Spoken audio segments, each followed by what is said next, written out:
সুরাইয়া নিশু আপনি লিখেছেন, কুকুর পাললে কি গুনাহ হয়? কুকুরটি আমাদের উপকার করে, অচেনা কাউকে রাতে ঢুকতে দেয় না বাড়িতে।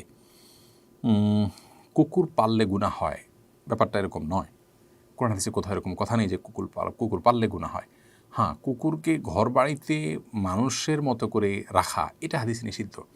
শয়তান কুকুরের আকার ধারণ করে, নানা কারণ আছে। ওই ঘরে রহমতের ফেরেশতা প্রবেশ করে না যেখানে কুকুর থাকে এবং কোনো প্রাণীর ছবি আঁকা থাকে বা ভাস্কর্যতে থাকে প্রাণীর। যদি কুকুর আমাদের বাড়ির আঙ্গিনার মধ্যে, ঘরের বাইরে, গেটের আশেপাশে কোনো কক্ষে থাকে এবং পাহারাদারির কাজ করে, সেটা অবশ্যই জায়েজ আছে।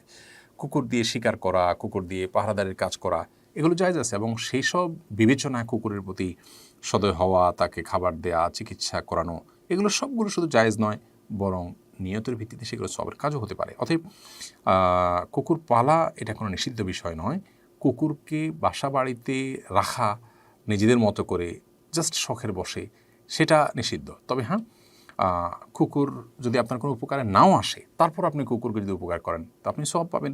সেই ঐতিহাসিক ঘটনা আমরা কে না জানি যে একজন নারী ব্যভিচারিণী ছিলেন, তিনি একটি পিপাসার্ত তৃষ্ণার্ত কুকুরকে পানি পান করিয়ে আল্লাহর কাছে জান্নাত পেয়েছেন, নাজাত পেয়েছেন। অতএব আমরা কুকুরের সহযোগিতা উপকার যেমন করতে পারি, তেমনিভাবে আমার বাসাবাড়ির কাজে, তাদেরকে পাহারাদারির কাজ ইত্যাদি তাদেরকে আমরা রাখতে পারি, কিন্তু বাসার ভেতরে রাখাটা হাদিসে নিষিদ্ধ।